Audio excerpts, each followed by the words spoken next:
Maman est très malade, alors je suis venu vendre mes jouets pour acheter des médicaments. La réaction du PDG a choqué tout le monde. Juste avant de commencer, votre présence compte beaucoup, dites-lui bonjour et dites-nous d'où vous nous écoutez, seulement si vous le souhaitez. Le soleil du matin projetait de longues ombres sur les marches en marbre immaculé de Wellington Industries, où Emma, 7 ans, serrait un sac d'épicerie usé rempli de ses biens les plus précieux. Ses petits doigts tremblaient tandis qu'elle disposait les jouets sur une couverture rose délavée, un ours en peluche borgne nommé Monsieur Bouton, sa poupée princesse préférée aux cheveux emmêlés et 3 dinosaures en plastique qui autrefois rugissaient avec des sons alimentés par piles. « S'il vous plaît, que quelqu'un achète quelque chose » murmura-t-elle, sa voix à peine audible par-dessus le brouhaha du quartier d'affaires de Chicago. Les yeux bruns de la petite fille ou bien trop sérieux pour quelqu'un de son âge scrutaient nerveusement les imposantes portes vitrées du bâtiment et le flot incessant de professionnels en costume qui passaient devant. Emma avait soigneusement choisi cet endroit, maman disait toujours que les riches travaillaient dans les immeubles hauts et rutilants, et celui-ci était le plus haut et le plus rutilant qu'elle ait pu trouver.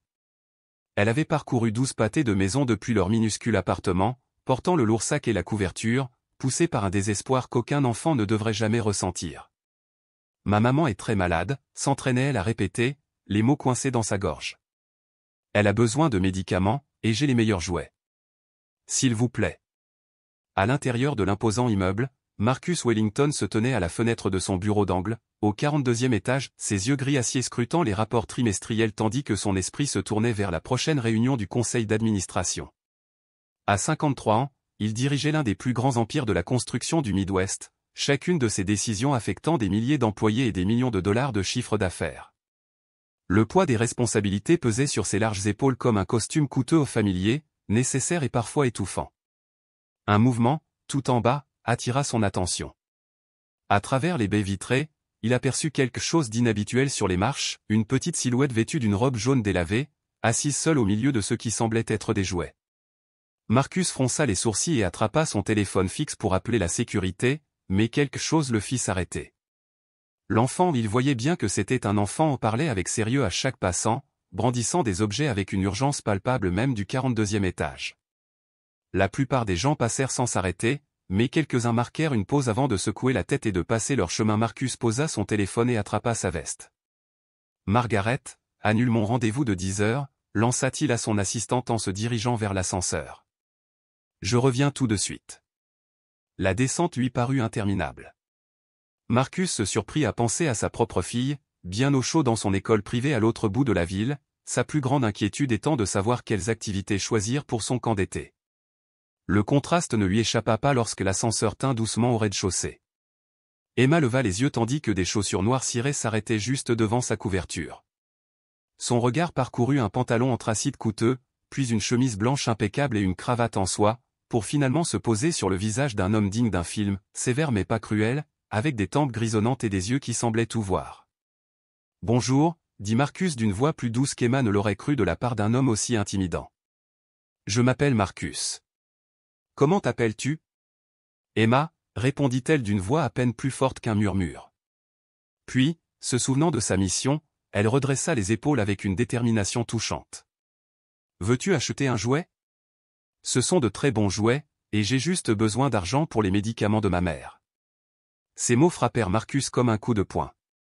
Il s'agenouilla lentement, se mettant à la hauteur des yeux d'Emma. Son costume coûteux fut oublié lorsque ses genoux touchèrent le béton. « Parle-moi de ta mère, Emma. » Les vannes s'ouvrirent.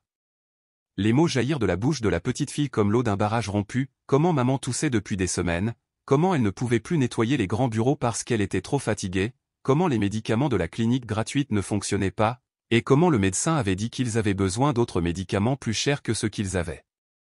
Le médecin a dit que ça pourrait l'aider à guérir, conclut Emma, tenant Monsieur Bouton dans ses bras avec un espoir dévasté. Cet ours est vraiment spécial. Il parlait, mais ses batteries étaient mortes. Peut-être que ta petite fille l'aimerait, murmura Marcus. Il sentit quelque chose se fissurer dans sa poitrine, un endroit qu'il avait soigneusement gardé scellé depuis son divorce 3 ans plus tôt. Il ne s'agissait pas seulement de médicaments ou d'argent, il s'agissait d'une enfant prête à sacrifier tout ce qu'elle aimait pour avoir la chance de sauver sa mère. « Emma, dit-il prudemment, j'aimerais vous aider, toi et ta mère, mais j'ai d'abord besoin que tu me dises où vous habitez. » Le visage de la petite fille s'assombrit d'incertitude. Maman l'avait toujours mise en garde contre les inconnus, surtout les hommes. Mais il y avait quelque chose dans le regard de cet homme, une tristesse qui reflétait la sienne, une sincérité que son intuition d'enfant de 7 ans reconnaissait comme authentique. Alors qu'Emma commençait à partager son adresse, ni elle ni Marcus n'auraient pu imaginer que ce moment dévoilerait un secret vieux de 20 ans qui changerait leur vie à jamais. Marcus fixait le morceau de papier froissé dans sa main, le cœur battant à tout rompre en lisant l'adresse soigneusement écrite au crayon par Emma, 1247, rue Maple, appartement 3B. Les chiffres défilaient devant ses yeux tandis que des souvenirs enfouis depuis 20 ans lui revenaient en masse. Maple Street, il connaissait cette rue. Emma, ma chérie, dit-il d'une voix étrangement tendue. Quel est le nom complet de ta mère? Maria Rodriguez, répondit fièrement Emma. C'est la meilleure maman du monde. Elle fait le ménage le soir pour pouvoir s'occuper de moi le jour, mais maintenant, elle est trop malade pour travailler. Maria Rodriguez. Ce nom frappa Marcus comme un éclair. 20 ans plus tôt, il y avait eu une autre Maria sur Maple Street, une jeune femme aux yeux rieurs qui rêvait de devenir enseignante. Une femme qu'il avait aimée désespérément et qu'il avait perdue à cause de son orgueil insensé. Emma, je vais t'aider, dit Marcus, l'esprit s'emballant. Mais d'abord, je dois parler à ta mère. Est-elle à la maison? Emma hocha la tête avec empressement. Elle dort. Elle dort beaucoup maintenant parce que les médicaments la fatiguent, mais elle aimerait te rencontrer. Elle dit toujours, les gens bien existent, même quand les temps sont durs. Marcus aida soigneusement Emma à emballer ses jouets, les mains tremblantes tandis qu'il pliait la petite couverture. Alors qu'il se dirigeait vers sa voiture, il aperçut son reflet dans les portes vitrées du bâtiment, un homme d'affaires prospère, riche de centaines de millions, mais intérieurement, il se sentait comme le jeune homme de 25 ans qui avait commis la plus grosse erreur de sa vie. Le trajet jusqu'à Maple Street prendrait 20 minutes pour se préparer à une rencontre qui pourrait le détruire ou le sauver. Maria Rodriguez était allongée dans le lit étroit, son visage autrefois vibrant, pâle et tiré par des semaines de maladie. À 38 ans, elle possédait encore la beauté douce qui avait autrefois captivé le jeune Marcus Wellington, même si des années de dur labeur et de monoparentalité avaient creusé des rides de détermination dans ses yeux sombres. Le bruit des pas dans le couloir la fit s'asseoir avec difficulté. La voix d'Emma résonna à travers les murs fins de l'appartement, inhabituellement excitée et accompagnée de tons plus graves qui firent bondir le cœur de Maria, avec un sentiment inexplicable de familiarité. « Maman, maman, j'ai vendu mes jouets. » Emma franchit la porte en trombe, le visage rayonnant de triomphe. « Cet homme bien m'a aidé, et il veut te parler. » Le monde de Maria bascula lorsque Marcus Wellington entra dans son humble salon. 20 ans s'envolèrent en un instant, la même mâchoire puissante, les mêmes yeux gris intenses qui lui avaient autrefois promis l'éternité, la même façon dont il se passait inconsciemment la main dans les cheveux lorsqu'il était nerveux. « Bonjour, Maria, dit doucement Marcus, sa voix portant tout le poids de 2 décennies de regrets. « Marcus, murmura-t-elle en tirant Emma contre elle pour la protéger. « Que faites-vous ici ?» Emma regarda tour à tour les 2 adultes, la confusion obscurcissant ses jeunes traits. « Vous vous connaissez, maman ? Il va nous aider à acheter vos médicaments. » Les yeux de Maria s'emplirent de larmes, non pas de joie, mais de peur. Le secret qu'elle avait gardé pendant 7 ans, la vérité qu'elle avait juré d'emporter dans la tombe, lui parut soudain incroyablement lourd. « Maman est très malade, alors je suis venu vendre mes jouets pour acheter des médicaments. » La réaction du PDG a choqué tout le monde. « Juste avant de commencer, votre présence compte beaucoup, dites-lui bonjour et dites-nous d'où vous nous écoutez, seulement si vous le souhaitez. » Le soleil du matin projetait de longues ombres sur les marches en marbre immaculé de Wellington Industries, où Emma, 7 ans, serrait un sac d'épicerie usé rempli de ses biens les plus précieux. Ses petits doigts tremblaient tandis qu'elle disposait les jouets sur une couverture rose délavée, un ours en peluche borgne nommé Monsieur Bouton, sa poupée princesse préférée aux cheveux emmêlés et 3 dinosaures en plastique qui autrefois rugissaient avec des sons alimentés par piles. « S'il vous plaît, que quelqu'un achète quelque chose, » murmura-t-elle, sa voix à peine audible par-dessus le brouhaha du quartier d'affaires de Chicago. Les yeux bruns de la petite fille, ou bien trop sérieux pour quelqu'un de son âge, scrutaient nerveusement les imposantes portes vitrées du bâtiment et le flot incessant de professionnels en costume qui passaient devant. Emma avait soigneusement choisi cet endroit, maman disait toujours que les riches travaillaient dans les immeubles hauts et rutilants, et celui-ci était le plus haut et le plus rutilant qu'elle ait pu trouver. Elle avait parcouru 12 pâtés de maisons depuis leur minuscule appartement, portant le lourd sac et la couverture, poussée par un désespoir qu'aucun enfant ne devrait jamais ressentir. « Ma maman est très malade », s'entraînait-elle à répéter, les mots coincés dans sa gorge. « Elle a besoin de médicaments, et j'ai les meilleurs jouets. S'il vous plaît. » À l'intérieur de l'imposant immeuble, Marcus Wellington se tenait à la fenêtre de son bureau d'angle, au 42e étage, ses yeux gris acier scrutant les rapports trimestriels tandis que son esprit se tournait vers la prochaine réunion du conseil d'administration. À 53 ans, il dirigeait l'un des plus grands empires de la construction du Midwest, chacune de ses décisions affectant des milliers d'employés et des millions de dollars de chiffre d'affaires. Le poids des responsabilités pesait sur ses larges épaules comme un costume coûteux au familier, nécessaire et parfois étouffant. Un mouvement, tout en bas, attira son attention. À travers les baies vitrées, il aperçut quelque chose d'inhabituel sur les marches, une petite silhouette vêtue d'une robe jaune délavée, assise seule au milieu de ce qui semblait être des jouets. Marcus fronça les sourcils et attrapa son téléphone fixe pour appeler la sécurité, mais quelque chose le fit s'arrêter. L'enfant, il voyait bien que c'était un enfant, parlait avec sérieux à chaque passant, brandissant des objets avec une urgence palpable même du 42e étage. La plupart des gens passèrent sans s'arrêter, mais quelques-uns marquèrent une pause avant de secouer la tête et de passer leur chemin. Marcus posa son téléphone et attrapa sa veste. « Margaret, annule mon rendez-vous de 10 heures, lança-t-il à son assistante en se dirigeant vers l'ascenseur. « Je reviens tout de suite. » La descente lui parut interminable. Marcus se surprit à penser à sa propre fille, bien au chaud dans son école privée à l'autre bout de la ville, sa plus grande inquiétude étant de savoir quelles activités choisir pour son camp d'été. Le contraste ne lui échappa pas lorsque l'ascenseur tint doucement au rez-de-chaussée. Emma leva les yeux tandis que des chaussures noires cirées s'arrêtaient juste devant sa couverture. Son regard parcourut un pantalon anthracite coûteux, puis une chemise blanche impeccable et une cravate en soie, pour finalement se poser sur le visage d'un homme digne d'un film, sévère mais pas cruel, avec des tempes grisonnantes et des yeux qui semblaient tout voir. « Bonjour », dit Marcus d'une voix plus douce qu'Emma ne l'aurait cru de la part d'un homme aussi intimidant. « Je m'appelle Marcus. »« Comment t'appelles-tu » Emma, répondit-elle d'une voix à peine plus forte qu'un murmure. Puis, se souvenant de sa mission, elle redressa les épaules avec une détermination touchante. « Veux-tu acheter un jouet ? Ce sont de très bons jouets, et j'ai juste besoin d'argent pour les médicaments de ma mère. » Ces mots frappèrent Marcus comme un coup de poing. Il s'agenouilla lentement, se mettant à la hauteur des yeux d'Emma. Son costume coûteux fut oublié lorsque ses genoux touchèrent le béton. « Parle-moi de ta mère, Emma. » Les vannes s'ouvrirent. Les mots jaillirent de la bouche de la petite fille comme l'eau d'un barrage rompu, comment maman toussait depuis des semaines, comment elle ne pouvait plus nettoyer les grands bureaux parce qu'elle était trop fatiguée, comment les médicaments de la clinique gratuite ne fonctionnaient pas, et comment le médecin avait dit qu'ils avaient besoin d'autres médicaments plus chers que ceux qu'ils avaient. Le médecin a dit que ça pourrait l'aider à guérir, conclut Emma, tenant Monsieur Button dans ses bras avec un espoir dévasté. Cet ours est vraiment spécial. Il parlait, mais ses batteries étaient mortes. Peut-être que ta petite fille l'aimerait, murmura Marcus. Il sentit quelque chose se fissurer dans sa poitrine, un endroit qu'il avait soigneusement gardé scellé depuis son divorce 3 ans plus tôt. Il ne s'agissait pas seulement de médicaments ou d'argent, il s'agissait d'une enfant prête à sacrifier tout ce qu'elle aimait pour avoir la chance de sauver sa mère. « Emma, dit-il prudemment, j'aimerais vous aider, toi et ta mère, mais j'ai d'abord besoin que tu me dises où vous habitez. » Le visage de la petite fille s'assombrit d'incertitude. Maman l'avait toujours mise en garde contre les inconnus, surtout les hommes. Mais il y avait quelque chose dans le regard de cet homme, une tristesse qui reflétait la sienne, une sincérité que son intuition d'enfant de 7 ans reconnaissait comme authentique.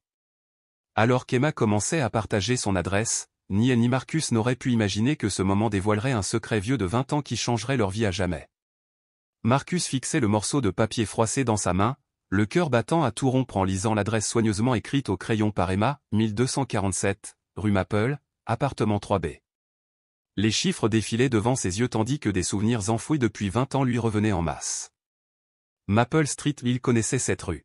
« Emma, ma chérie, dit-il d'une voix étrangement tendue. Quel est le nom complet de ta mère ? Maria Rodriguez, répondit fièrement Emma. C'est la meilleure maman du monde. Elle fait le ménage le soir pour pouvoir s'occuper de moi le jour, mais maintenant, elle est trop malade pour travailler. Maria Rodriguez. Ce nom frappa Marcus comme un éclair. 20 ans plus tôt, il y avait eu une autre Maria sur Maple Street, une jeune femme aux yeux rieurs qui rêvait de devenir enseignante. Une femme qu'il avait aimée désespérément et qu'il avait perdue à cause de son orgueil insensé. « Emma, je vais t'aider, » dit Marcus, l'esprit s'emballant. « Mais d'abord, je dois parler à ta mère. » Est-elle à la maison ? Emma hocha la tête avec empressement. Elle dort. Elle dort beaucoup maintenant parce que les médicaments la fatiguent, mais elle aimerait te rencontrer. Elle dit toujours, les gens bien existent, même quand les temps sont durs. Marcus aida soigneusement Emma à emballer ses jouets, les mains tremblantes tandis qu'il pliait la petite couverture. Alors qu'il se dirigeait vers sa voiture, il aperçut son reflet dans les portes vitrées du bâtiment, un homme d'affaires prospère, riche de centaines de millions, mais intérieurement, il se sentait comme le jeune homme de 25 ans qui avait commis la plus grosse erreur de sa vie. Le trajet jusqu'à Maple Street prendrait 20 minutes pour se préparer à une rencontre qui pourrait le détruire ou le sauver. Maria Rodriguez était allongée dans le lit étroit, son visage autrefois vibrant, pâle et tiré par des semaines de maladie. À 38 ans, elle possédait encore la beauté douce qui avait autrefois captivé le jeune Marcus Wellington, même si des années de dur labeur et de monoparentalité avaient creusé des rides de détermination dans ses yeux sombres. Le bruit des pas dans le couloir la fit s'asseoir avec difficulté. La voix d'Emma résonna à travers les murs fins de l'appartement, inhabituellement excitée et accompagnée de tons plus graves qui firent bondir le cœur de Maria, avec un sentiment inexplicable de familiarité. « Maman, maman, j'ai vendu mes jouets. » Emma franchit la porte en trombe, le visage rayonnant de triomphe. « Cet homme bien m'a aidé, et il veut te parler. » Le monde de Maria bascula lorsque Marcus Wellington entra dans son humble salon. 20 ans s'envolèrent en un instant, la même mâchoire puissante, les mêmes yeux gris intenses qui lui avaient autrefois promis l'éternité, la même façon dont il se passait inconsciemment la main dans les cheveux lorsqu'il était nerveux.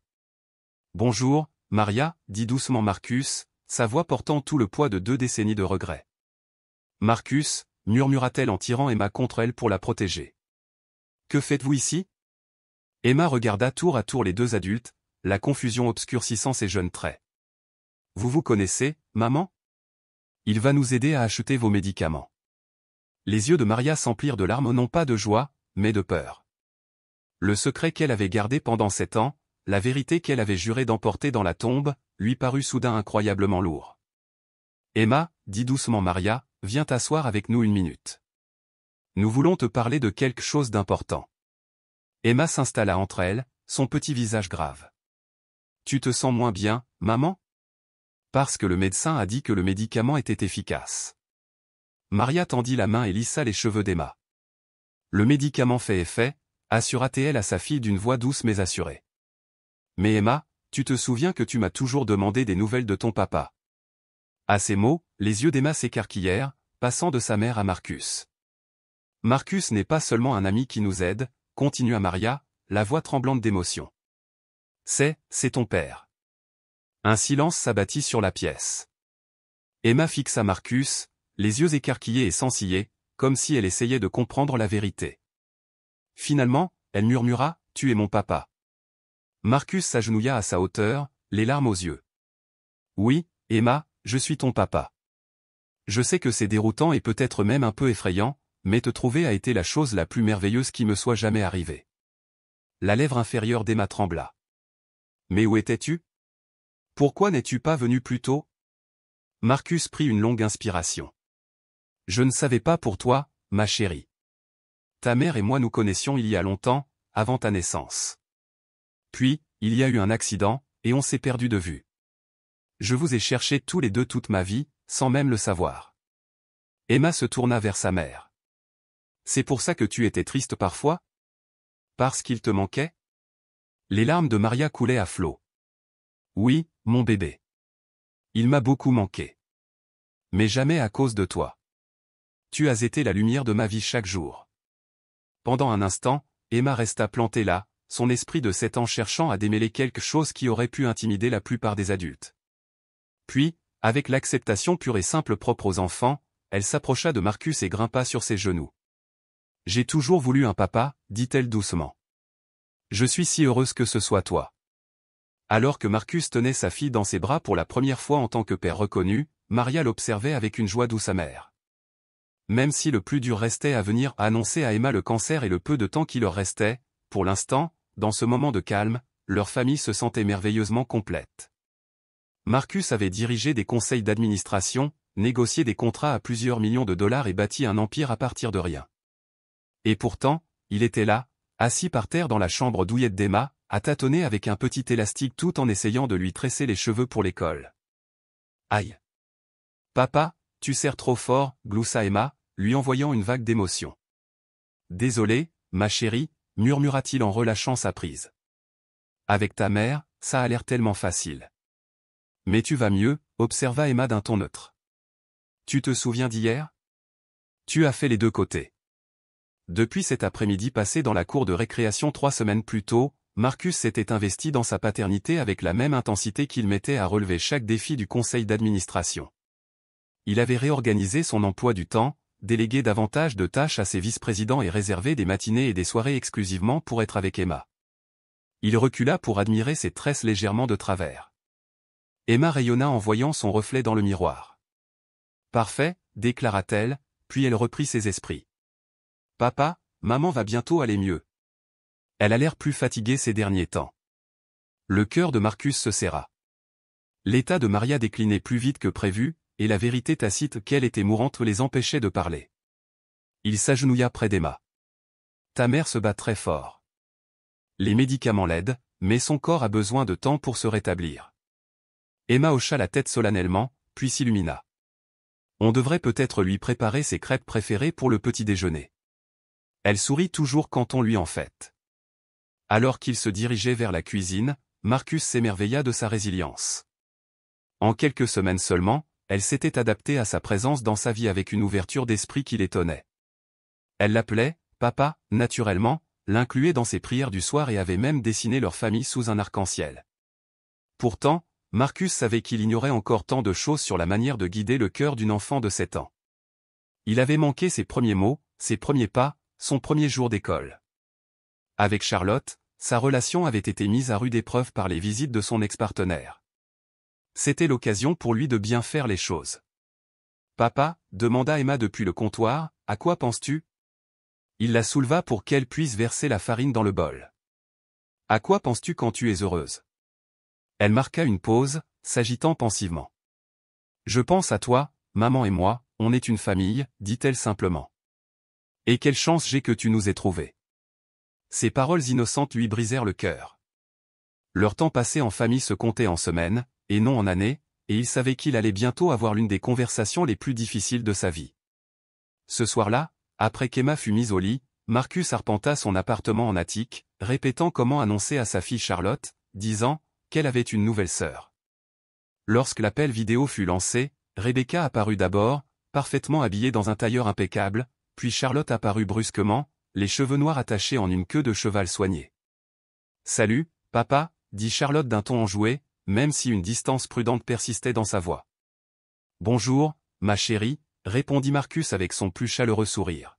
« Bonjour, Rebecca. » Rebecca l'étudia avec cette intelligence vive qu'il adorait autrefois, puis observa doucement, « Tu as l'air différent, Marcus, moins corporatif. » À ce moment-là, Marcus réalisa qu'aucune négociation en salle de conseil n'avait jamais été aussi intimidante que les mots qu'il allait devoir prononcer, et aucun triomphe ne serait plus important que de réunir ses deux sœurs. « De quoi avais-tu besoin pour discuter » demanda Marcus en prenant une grande inspiration. « Charlotte, ce que je vais te dire va peut-être te surprendre, mais je veux que tu saches que ça ne change rien à mon amour pour toi. » L'expression de Charlotte devint lasse. « Tu te remaries » demanda-t-elle doucement. « Non, ma chérie, » répondit doucement Marcus, « mais j'ai récemment découvert que tu avais une sœur cadette nommée Emma. » Le silence qui suivit fut assourdissant. Le visage de Rebecca était figé, tandis que Charlotte paraissait profondément confuse. « Je ne comprends pas » dit Charlotte lentement, la voix pleine d'incrédulité.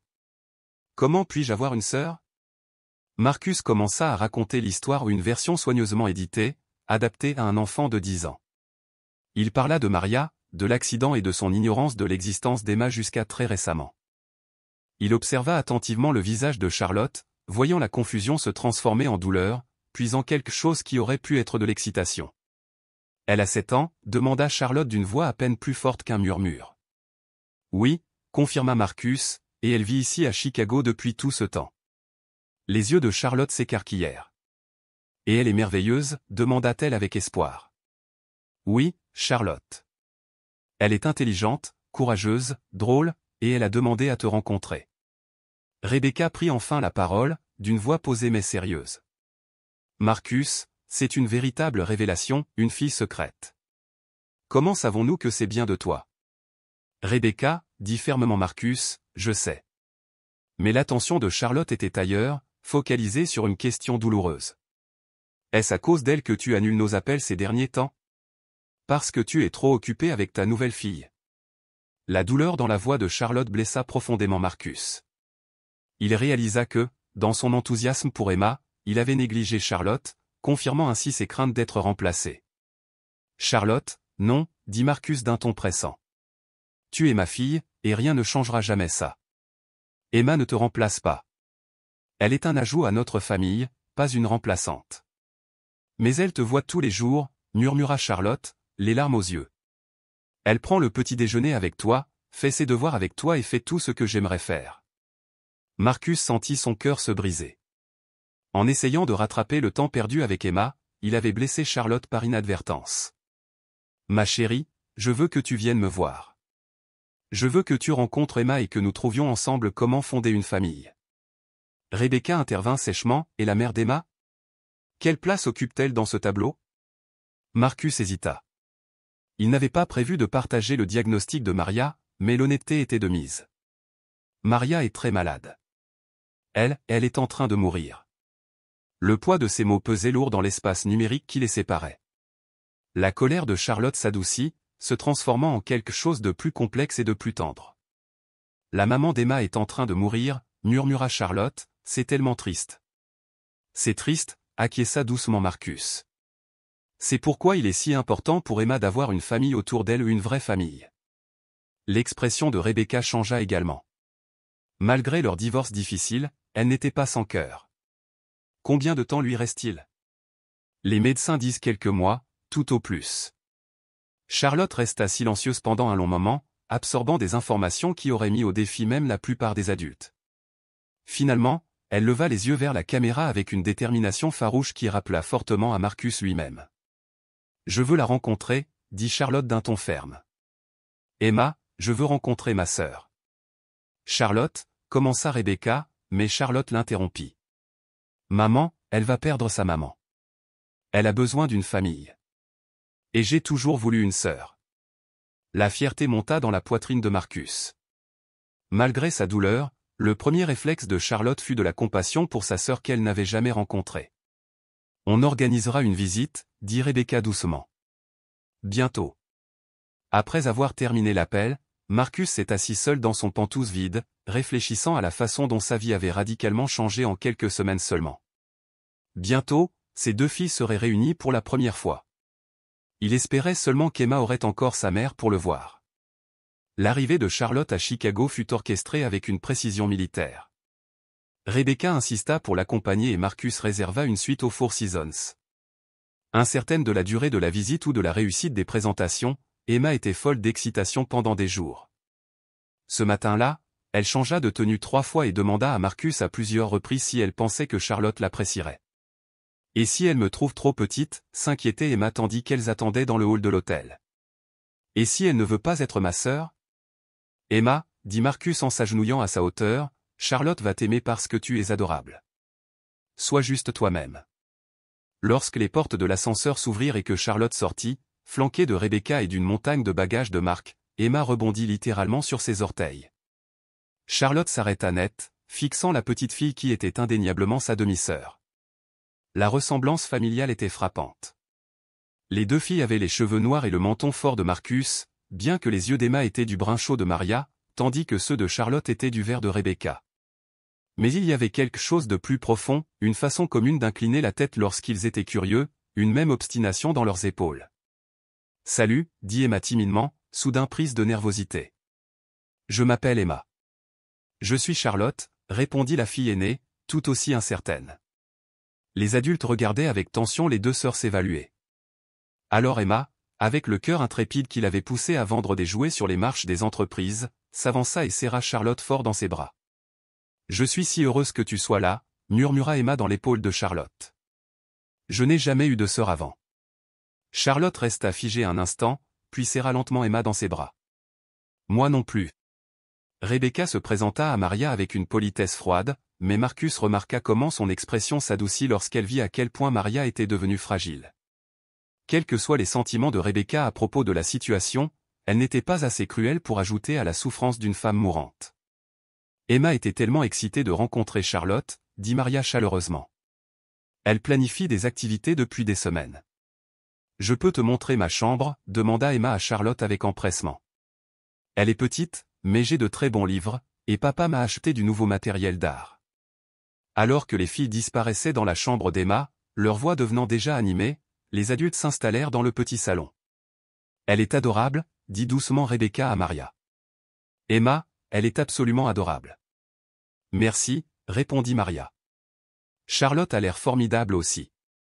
Emma craignait d'être trop jeune, mais je pense qu'elles seront de très bonnes amies. Maria, dit Rebecca d'une voix plus douce que Marcus n'en avait jamais entendu depuis des années, Marcus nous a parlé de ton diagnostic. Je suis vraiment désolé. Maria hocha la tête, les larmes menaçant de couler. C'était dur à accepter, mais voir Emma avec Marcus et savoir qu'elle l'aura, et maintenant Charlotte, rend les choses plus faciles. De la chambre parvint le son d'un rire, un rire sincère et ravi des deux filles. Emma montrait à Charlotte ses projets artistiques tandis que Charlotte lui enseignait ses livres préférés. « Papa » cria Emma, « Charlotte lit très bien. Est-ce qu'elle peut me lire une histoire ?»« Bien sûr » répondit Marcus en échangeant des regards amusés avec les autres adultes. « Elle s'en sortira » dit doucement Rebecca à Marcus. « Emma, le moment venu, elle s'en sortira parce qu'elle nous aura, nous tous. » La générosité de la déclaration a surpris Marcus. Rebecca avait parfaitement le droit de ressentir du ressentiment envers cette complication dans leur vie post-divorce soigneusement structurée, mais au lieu de cela, elle offrait son soutien. « Merci » dit-il simplement. « Emma » dit Charlotte depuis la chambre, « il faut que tu rencontres mon amie Sophia quand on rentrera en Californie. Elle va t'adorer. » Maria et Marcus échangèrent un regard. Charlotte planifiait déjà de futures visites, intégrant déjà Emma dans son monde. « Maman !» Charlotte apparut dans l'embrasure de la porte, son attitude formelle complètement disparue, remplacée par l'excitation typique d'une enfant de 10 ans. « Emma peut-elle venir nous rendre visite en Californie ? Notre maison a une piscine et il y a un très bon glacier. » Rebecca rit. Et ralentit. « On verra bien pour les visites, mais pour l'instant, pourquoi ne pas montrer à Emma les cadeaux que tu lui as apportés ?» Charlotte était arrivée avec une valise pleine de cadeaux pour Emma, des livres, des fournitures d'art, des vêtements et un magnifique journal intime avec un cadenas et une clé. « C'est pour écrire ses secrets », expliqua Charlotte avec sérieux. « Chaque fille a besoin d'un journal intime. » Alors qu'Emma examinait chaque cadeau avec émerveillement, Charlotte regarda soudain son père avec une expression au-delà de son âge. « Papa, je comprends maintenant pourquoi tu as été différent. Emma a plus besoin de toi que moi en ce moment. » La maturité de la déclaration a stupéfié Marcus. « Charlotte, vous avez toutes les deux besoin de moi. »« Je sais, » dit doucement Charlotte, « mais elle n'a pas d'autres parents. »« Quand sa maman ?» dit-elle en s'interrompant, ne voulant pas prononcer ces mots devant Emma. « Quand ce moment viendra, » dit prudemment Marcus, « nous prendrons tous soin les uns des autres. » C'est ce que font les familles. Ce soir-là, tandis que les deux filles dormaient paisiblement dans le lit d'Emma, Charlotte, ayant insisté pour passer la nuit chez elle, se reposa à proximité. Marcus, assis tranquillement, songea à la transformation radicale de sa conception de la famille. Il y a à peine un mois, il était un homme prospère, mais émotionnellement distant, avec peu de contact avec sa fille unique. Aujourd'hui, il envisageait un avenir où il serait le principal parent d'une fillette de 7 ans en deuil, tout en entretenant un lien fort avec sa fille de 10 ans. Cela aurait dû être accablant. Au lieu de cela, pour la première fois depuis des années, Marcus se sentait exactement à sa place. 2 semaines après le retour de Charlotte en Californie, Maria s'est soudainement effondrée alors qu'elle préparait le petit déjeuner pour Emma. Le trajet en ambulance jusqu'à l'hôpital s'est déroulé dans un brouhaha de sirènes et de larmes de peur d'Emma, tandis que Marcus la tenait à l'arrière de sa voiture, suivant de près les ambulanciers. « Maman va-t-elle mourir ?» demanda Emma, sa petite voix à peine audible dans le chaos. Marcus redoutait cette question depuis si longtemps. Mais l'effondrement de Maria avait forcé la conversation qu'ils avaient évitée. « Ma chérie, ta maman est très, très malade. Les médecins font tout ce qu'ils peuvent pour l'aider. » « Mais va-t-elle mourir ?» insista Emma, son intuition d'enfant de 7 ans surpassant les élusives des adultes. Marcus serra Emma contre lui, le cœur brisé. « Oui, ma puce. Ta mère va mourir. Je suis tellement désolé. » Le cri d'angoisse d'Emma résonna dans la voiture, un son obsédant que Marcus emporterait avec lui à jamais. Elle sanglotait contre sa poitrine tandis qu'il lui murmurait des promesses, qu'il ne la quitterait jamais, qu'elle serait toujours aimée et que sa mère vivrait toujours dans son cœur. À l'hôpital, le docteur Sarah Chen, l'oncologue de Maria, a pris Marcus à part pendant qu'Emma était assise avec sa mère inconsciente. Le cancer s'est propagé plus vite que prévu, a dit doucement le docteur Chen. Il s'agit de quelques jours, pas de quelques semaines. Marcus sentait le monde s'effondrer sous ses pieds. Des jours? Mais elle allait mieux. Le traitement fonctionnait. Parfois, il y a une reprise avant le déclin final. Je suis désolé, monsieur Wellington. Nous pouvons la mettre à l'aise, mais nous ne pouvons rien faire de plus sur le plan médical. Marcus regarda Emma à travers la vitre, qui tenait la main de Maria et chuchotait à propos de la visite de Charlotte, du journal et de tous les plans qu'ils avaient faits. Il y a autre chose, a poursuivi le docteur Chen. Madame Rodriguez a demandé à vous parler en privé. Elle est consciente, mais faible. Je pense qu'elle a quelque chose d'important à vous dire.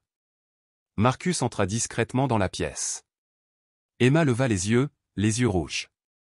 Papa, maman ne se réveille pas complètement. Elle ouvre à peine les yeux. Pourquoi n'irais-tu pas chercher du jus au distributeur avec l'infirmière Patricia, suggéra doucement Marcus. J'ai besoin de parler à maman quelques minutes. Une fois Emma partie, les yeux de Maria s'ouvrirent plus grands. Sa voix était à peine un murmure. Marcus, je suis là, dit-il en lui prenant la main. Je suis là. Il y a quelque chose que je ne t'ai jamais dit à propos de l'accident. La respiration de Maria était difficile, chaque mot était un effort. Maria, tu n'as pas besoin de... Oui, je le veux. Sa prise sur sa main se resserra avec une force surprenante. L'accident? Ce n'était pas un accident. Marcus sentit la glace se former dans ses veines. Que veux-tu dire? Mon beau-père a appris notre grossesse. Il était furieux que je sois lié à un Wellington. Il disait que cela ruinerait la réputation de la famille si quelqu'un découvrait que sa belle-fille était enceinte du chouchou de la ville. L'esprit de Marcus tournait. Le beau-père de Maria, Robert Vance, était un conseiller municipal éminent. Obsédé par son statut social et ses relations politiques, il a organisé l'accident, continua Maria, la voix de plus en plus faible. Il a trafiqué les freins de la voiture de mon père. Il voulait me faire peur, me faire perdre le bébé. Il n'a jamais voulu que tout le monde meure, juste mettre fin à la grossesse. Mon Dieu, souffla Marcus. Maria, pourquoi ne me l'as-tu pas dit avant? Parce qu'il est toujours en vie, Marcus. Il est toujours puissant. Et s'il m'arrivait quelque chose, si la vérité éclatait? Elle peina à se redresser légèrement. Promets-moi de protéger Emma de lui.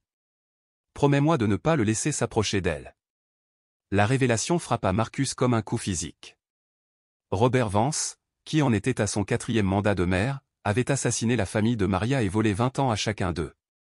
L'homme avait assisté au mariage de Marcus, lui avait serré la main lors d'événements caritatifs, avait souri et avait eu une conversation agréable tout en cachant un monstrueux secret.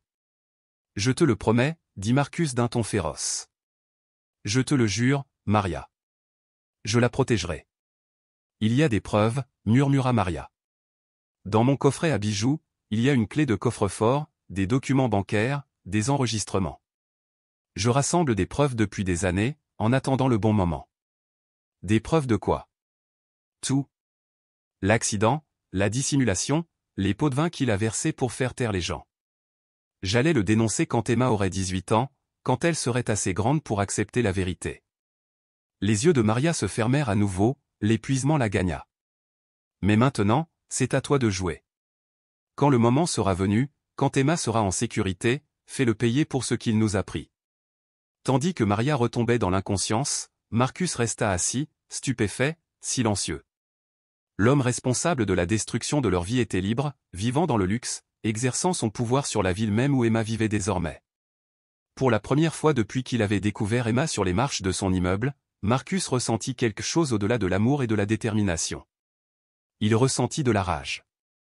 Maria resta 5 jours de plus, oscillant entre l'inconscience et la perte de connaissance, tandis qu'Emma quittait rarement son chevet. Marcus les avait installés dans une chambre individuelle et avait organisé des soins infirmiers 24 heures sur 24, mais il ne restait plus grand-chose à faire, si ce n'est attendre et dire au revoir. Charlotte et Rebecca étaient rentrées immédiatement après avoir appris la nouvelle, malgré leur histoire complexe. Rebecca comprenait qu'Emma était sur le point de perdre sa mère, et aucun enfant ne devrait affronter cette situation seul. Emma, dit doucement Charlotte, assise à côté de sa sœur. Veux-tu que je te tresse les cheveux comme maman te l'a appris? Emma hocha la tête sans un mot. Ses larmes avaient cessé de couler depuis 2 jours, remplacées par une acceptation solennelle qui brisa le cœur des adultes. Elle semblait comprendre que c'était ses derniers moments avec la personne qui avait été tout son monde. Maman, murmura Emma en tenant la main de Maria, je veux que tu saches que je prendrai très bien soin de papa et que j'écrirai dans le journal que Charlotte m'a donné tous les jours, pour pouvoir te raconter tout ce qui se passe. Les yeux de Maria s'ouvrirent légèrement, se concentrant sur le visage d'Emma avec un effort énorme. Ma belle, parvint-elle à murmurer. Tu es la meilleure chose que j'ai jamais faite. Je t'aime, maman. Je t'aime tellement. Je t'aime aussi, bébé. Pour toujours et à jamais. Le regard de Maria se tourna vers Marcus, qui se tenait au pied du lit, des larmes coulant sur son visage. Prends soin de notre fille, murmura-t-elle. Donne-lui tout. Je le ferai, promit Marcus. Je jure que je lui parlerai de nous quand elle sera plus grande. Dis-lui qu'on était heureux autrefois. Je vais. La respiration de Maria devenait plus difficile à mesure que la journée avançait. Le docteur Chen lui avait expliqué que la fin viendrait probablement rapidement, une fois que son corps commencerait à s'éteindre. Charlotte tenait Emma tandis que Rebecca était assise tranquillement dans un coin, et Marcus maintenait sa vigilance à côté du lit de Maria. Alors que le soleil commençait à se coucher, projetant une lumière dorée à travers les fenêtres de la chambre d'hôpital, Maria ouvrit les yeux une dernière fois. Emma, appela-t-elle doucement. Emma était immédiatement à côté d'elle, prenant la main de sa mère. Je suis là, maman. Tu te souviens de ce que je te disais toujours à propos des étoiles? Emma hocha la tête à travers ses larmes. Que chaque étoile est quelqu'un qui nous aime, qui veille sur nous depuis le ciel. Je serai l'étoile la plus brillante que tu aies jamais vue. Chaque nuit, lève les yeux et trouve-moi. Je serai là. Promesse? Promesse. La respiration de Maria ralentit, devenant paisible. Ses yeux restèrent fixés sur le visage d'Emma, plein d'amour et de mémorisation désespérée, comme si elle essayait d'emporter l'image de sa fille avec elle dans tout ce qui allait suivre. Je vois les yeux de ton papa, murmura Maria dans son dernier souffle. Si beau. Tous les deux. Si beau. Le silence qui suivit fut profond. Emma, assise, tenait la main immobile de sa mère, fixant son visage paisible comme si elle attendait son réveil. Elle est partie, dit finalement Emma, sa voix faible et perdue.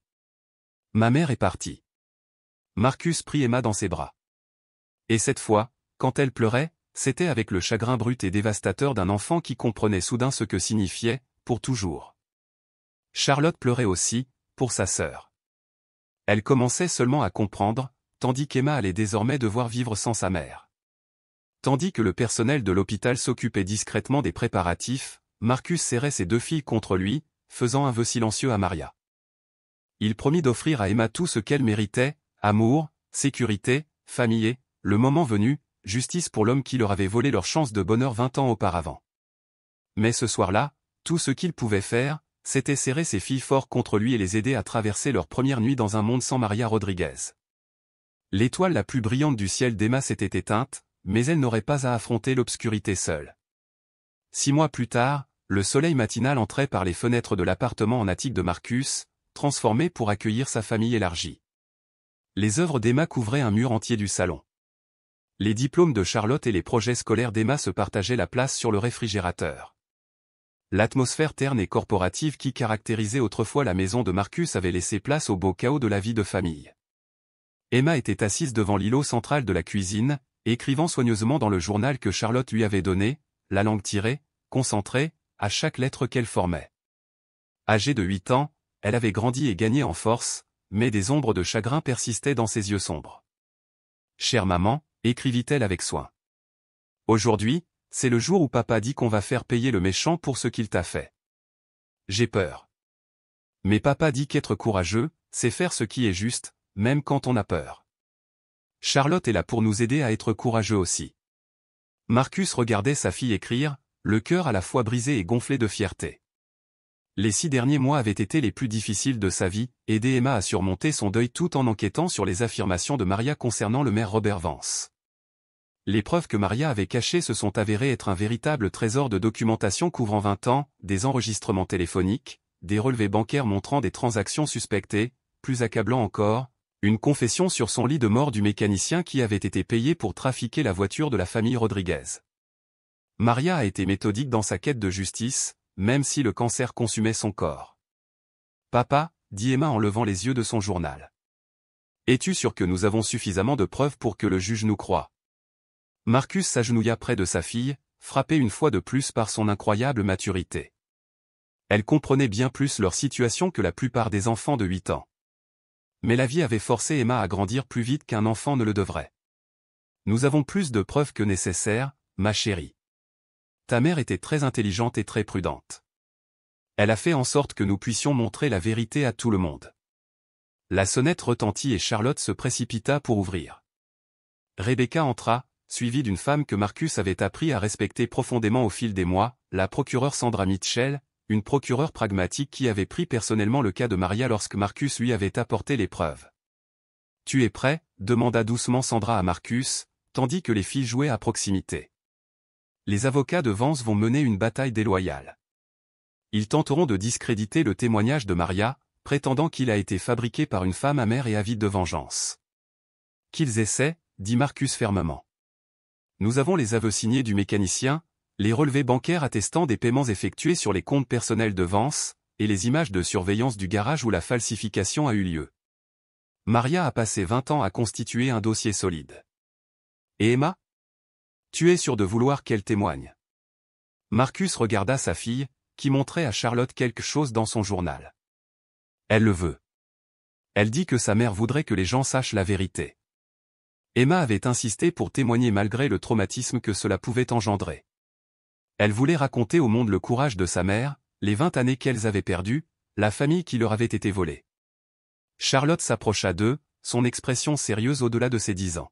« Papa, je réfléchissais à ce qui se passerait après aujourd'hui. »« Que veux-tu dire, chérie ?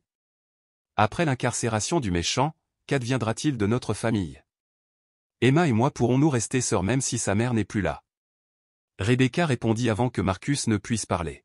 « Charlotte, Emma est ta sœur pour toujours. Rien ne changera jamais ça. » En fait, elle regarda Marcus, qui hocha la tête de manière encourageante.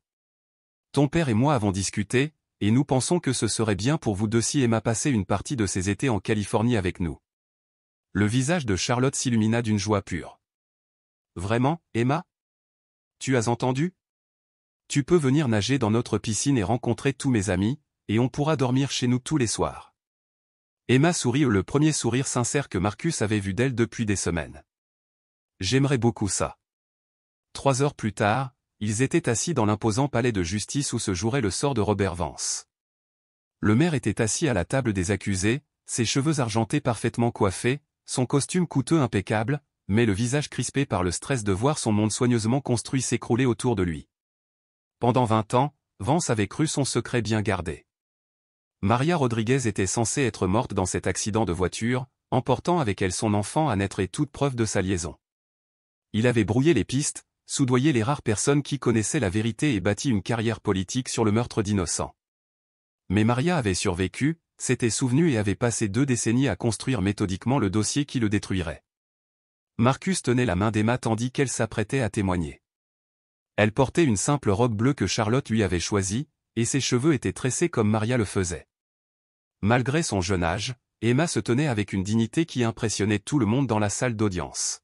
« Mesdames et messieurs du jury, a commencé la déclaration liminaire de la procureure Sandra Mitchell. Cette affaire concerne un homme qui a commis un meurtre pour protéger ses ambitions politiques, et une femme courageuse qui a passé ces dernières années à s'assurer que la justice finirait par prévaloir. » Le témoignage d'Emma était bouleversant par sa simplicité.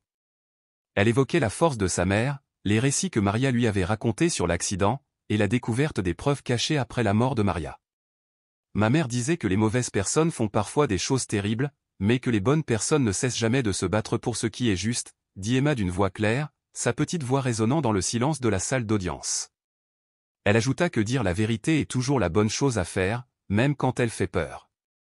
L'avocat de la défense de Vance a tenté de discréditer le témoignage d'un enfant de 8 ans, mais l'honnêteté et le sang-froid d'Emma ont fait paraître ses efforts cruels et désespérés.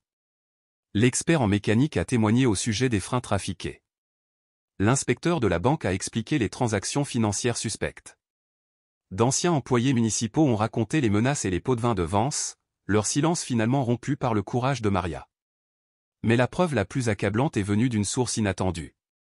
Votre honneur, a annoncé Sandra Mitchell, l'accusation appelle Robert Vance Jr. à la barre. Un hoquet parcourut la salle d'audience lorsque le fils de Vance, désormais juge respecté dans un comté voisin, s'avança vers la barre des témoins. Le visage de l'aîné Vance devint tout blanc. Barbie, murmura-t-il en regardant son fils avec horreur.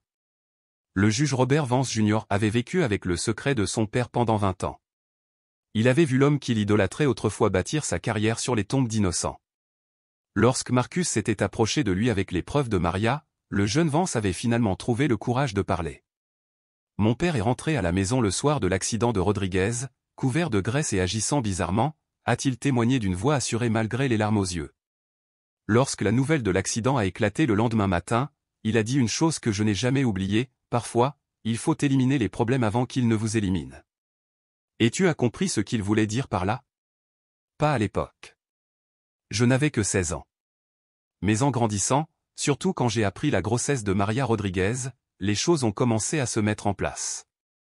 Vance père fixait son fils avec un mélange de trahison et de dévastation. Bobby, comment as-tu pu faire ça? Demanda-t-il d'une voix lourde de douleur. Comment aurais-je pu? Répondit le jeune Vance, son sang-froid finissant par s'effondrer. Papa, tu as tué une famille entière. Vous avez privé Marcus Wellington de 20 ans passés avec sa fille. Vous avez laissé une femme enceinte croire qu'elle était seule au monde. Comment pourrais-je rester silencieux? Le verdict tomba rapidement. Le jury délibéra pendant moins de 2 heures. À son retour, le président du jury se tenait là, avec une gravité qui emplissait la salle d'audience. Sur l'accusation de meurtre au premier degré dans les décès de Carlos Rodriguez, Isabella Rodriguez et Michael Rodriguez, nous déclarons l'accusé coupable. Concernant l'accusation de tentative de meurtre dans le cas de Maria Rodriguez, nous déclarons l'accusé coupable. Sur les accusations de complot, de corruption et d'entrave à la justice, nous déclarons l'accusé coupable de tous les chefs d'accusation. Emma serra la main de Marcus tandis que Vance était emmené menotté. Sa carrière politique et sa liberté ont pris fin grâce au courage d'une femme qu'il avait tenté de tuer 20 ans plus tôt. C'est fini, papa, demanda doucement Emma. C'est fini, ma chérie. Ta mère a obtenu justice. 3 ans plus tard, la fête du 11e anniversaire d'Emma a eu lieu dans l'arrière-cour de la nouvelle maison de Marcus, une maison chaleureuse et accueillante dans un quartier familial bien différent du Penthouse stérile où il avait autrefois vécu seul. Charlotte, maintenant âgée de 13 ans et en visite pour l'été, avait passé des semaines à planifier chaque détail de la célébration.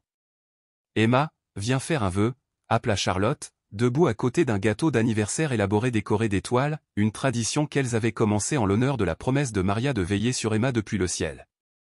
Emma, maintenant grande pour son âge et ses cheveux longs comme ceux de sa mère, ferma les yeux et fit son vœu. Lorsqu'elle les a ouverts, elle était entourée d'amis d'école, de voisins qui étaient devenus comme une famille et des 2 personnes qui représentaient tout pour elle, son père et sa sœur. Marcus regardait ses filles rire ensemble et ressentait le profond contentement qu'il avait quitté pendant la majeure partie de sa vie d'adulte. Emma n'avait pas seulement survécu à la mort de sa mère, elle s'était épanouie. C'était une élève brillante, une artiste talentueuse et, surtout, une enfant heureuse qui se souvenait de sa mère avec amour plutôt qu'avec seulement du chagrin. « Que as-tu souhaité ?» demanda Charlotte tandis qu'Emma soufflait ses bougies. « Je ne peux pas te le dire, sinon ça ne se réalisera pas, » dit Emma avec un sourire, « mais je dirais que je pense que maman serait heureuse de la façon dont tout s'est passé. » Ce soir-là, après le départ des invités et le sommeil de Charlotte, Marcus trouva Emma assise sur la balancelle du porche, en train d'écrire un nouveau journal. Elle avait rempli 7 livres depuis le premier que Charlotte lui avait offert. « Tu écris à maman ?» demanda-t-il en s'installant à côté d'elle. « Oui. Je lui raconte tout, l'école, les amis, toi et Charlotte, comment ça va ?»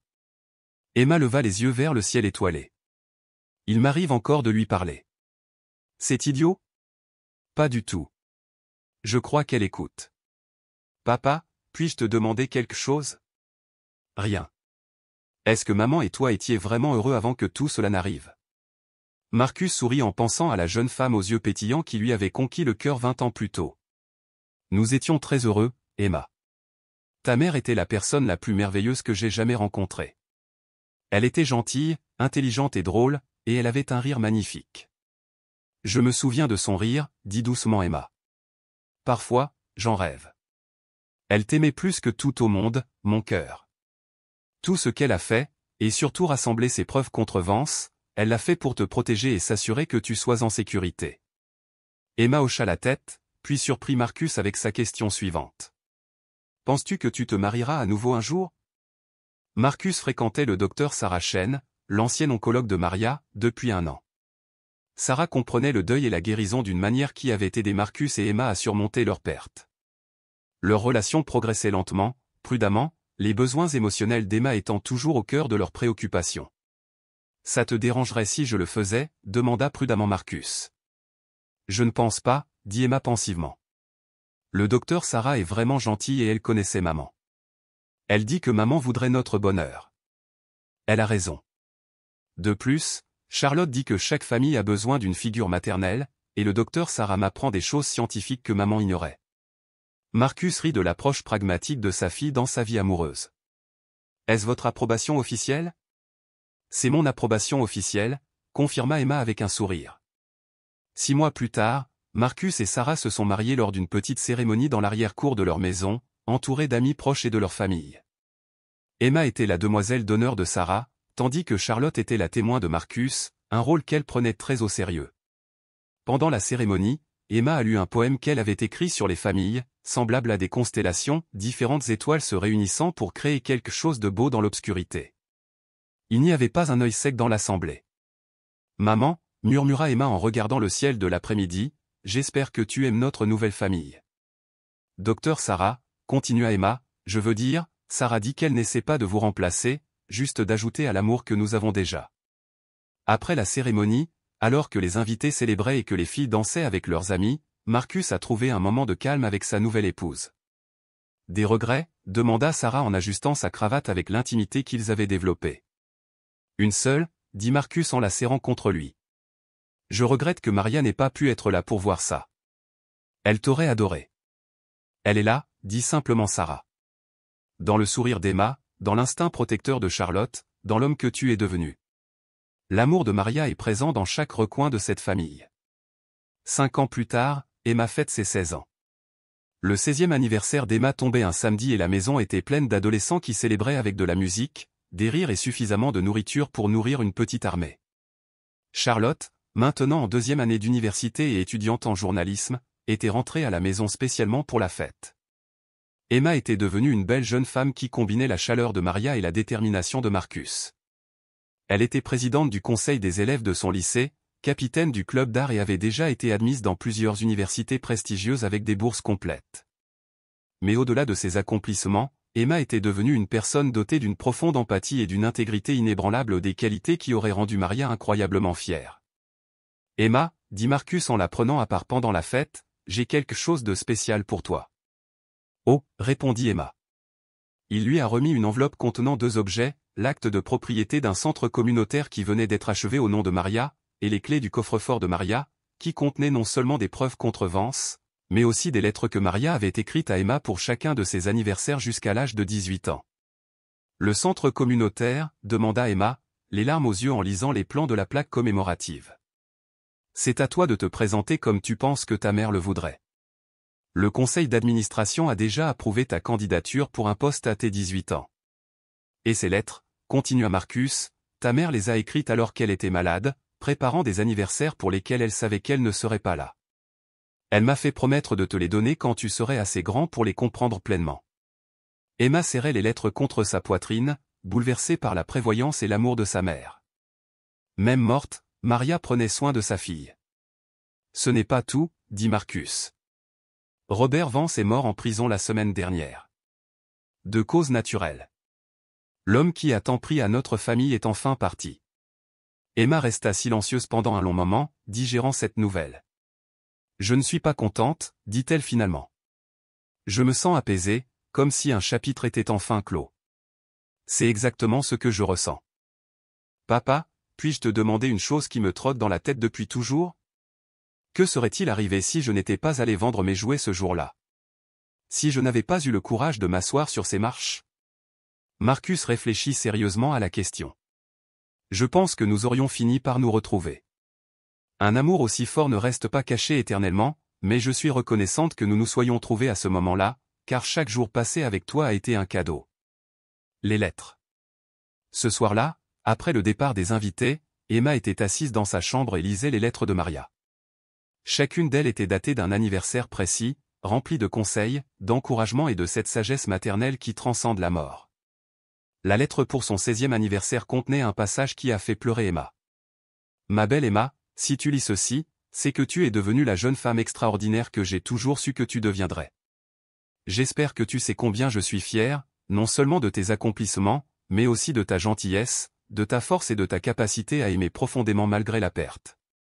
Tu as l'intelligence et la détermination de ton père, mais tu as autre chose en toi, une lumière intérieure que l'obscurité ne peut éteindre. Utilise cette lumière pour aider les autres, pour lutter pour la justice comme nous l'avons fait, et pour ne jamais laisser la peur t'empêcher de faire ce qui est juste. Je sais que vous vous demandez probablement parfois si j'approuverai les choix que vous faites, la famille que vous avez construite, la vie que vous vivez. Laisse-moi te le dire avec une certitude absolue. J'approuve tout ce qui te rend heureuse et t'aide à devenir la personne que tu es censée être. Ton père est un homme bon qui t'aime profondément. Sarah est une femme merveilleuse qui te guidera dans les épreuves que je ne peux pas surmonter.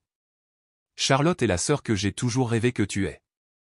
Ensemble, vous formez une famille qui ferait vibrer le cœur de n'importe quelle mère. Souviens-toi de ce que je t'ai dit à propos des étoiles, ma chérie, je suis toujours la plus brillante de ton ciel, et je le serai toujours. Docteur a poursuivi ses études supérieures et a poursuivi ses études supérieures. Emma a choisi d'intégrer l'université Northwestern, où elle a étudié le travail social et la gestion d'associations. Son objectif était de diriger le centre communautaire Maria Rodriguez et de le transformer en un réseau de services de soutien aux mères célibataires et à leurs enfants. Durant sa 2e année, elle a créé un fonds de bourse pour les enfants dont les parents avaient été victimes de violences ou d'injustice. Ce fonds, soutenu par Wellington Industries, avait déjà permis à des dizaines d'enfants d'accéder à l'université. Charlotte, aujourd'hui journaliste d'investigation à succès, écrivait souvent sur les questions de justice sociale, perpétuant la quête de vérité qui avait marqué le parcours de leur famille. Marcus, à 62 ans, avait réduit son implication dans les activités quotidiennes de l'entreprise pour se concentrer sur la philanthropie et passer du temps avec sa famille. Sarah lui parlait d'adoption, souhaitant offrir à un autre enfant l'amour et les opportunités qui avaient transformé la vie d'Emma à un moment de retour à la normale. À l'occasion du 10e anniversaire de la mort de Maria, toute la famille s'est réunie sur sa tombe. Emma, aujourd'hui âgée de 21 ans et sur le point d'obtenir son diplôme universitaire, avait organisé une cérémonie commémorative en hommage non seulement à Maria, mais aussi à toutes les familles touchées par la violence et l'injustice. Il y a 10 ans, Emma s'est adressée à la foule rassemblée. Ma mère est morte en croyant que l'amour et la vérité finiraient par triompher du mal. Aujourd'hui, je suis là pour vous dire qu'elle avait raison. Elle a parlé du centre communautaire, des familles qui l'avaient aidée, des boursiers devenus médecins, enseignants et travailleurs sociaux. Ma mère m'a appris que nous sommes tous liés, qu'en aidant une personne, nous aidons tout le monde. Que lorsque nous luttons pour la justice d'une famille, nous luttons pour la justice de toutes les familles. Marcus regardait sa fille parler avec la même passion et la même conviction qui avait autrefois animé Maria, et il ressentait la profonde satisfaction de savoir que leur histoire d'amour, interrompue par la tragédie, compliquée par les secrets et finalement rachetée par la vérité, avait créé quelque chose de beau et de durable. Après la cérémonie, alors qu'ils retournaient à leur voiture, Emma glissa sa main dans celle de Marcus. « Papa, tu ne t'es jamais demandé ce que maman penserait de ce que nous sommes devenus ?» Marcus regarda sa fille extraordinaire, confiante, compatissante et totalement intacte malgré tout ce qu'elle avait enduré, et sourit. « Je pense qu'elle dirait que nous avons évolué exactement comme elle l'espérait. » Cette nuit-là, Emma a écrit une dernière entrée dans son journal d'enfance. « Chère maman, aujourd'hui je réalise que tu ne nous as jamais vraiment quittés. Tu es présente dans chacun de mes choix, dans chaque personne que j'aide. Chaque fois que je choisis l'amour plutôt que la peur, tu es présente dans la gentillesse de papa, dans le courage de Charlotte, dans la sagesse de Sarah et dans la famille que nous avons construite avec les morceaux de nos cœurs brisés. Je ne suis plus triste quand je pense à toi. Je suis reconnaissante. Reconnaissante pour le temps que nous avons passé ensemble. Reconnaissante pour l'amour que tu m'as donné et pour la force que tu m'as apprise.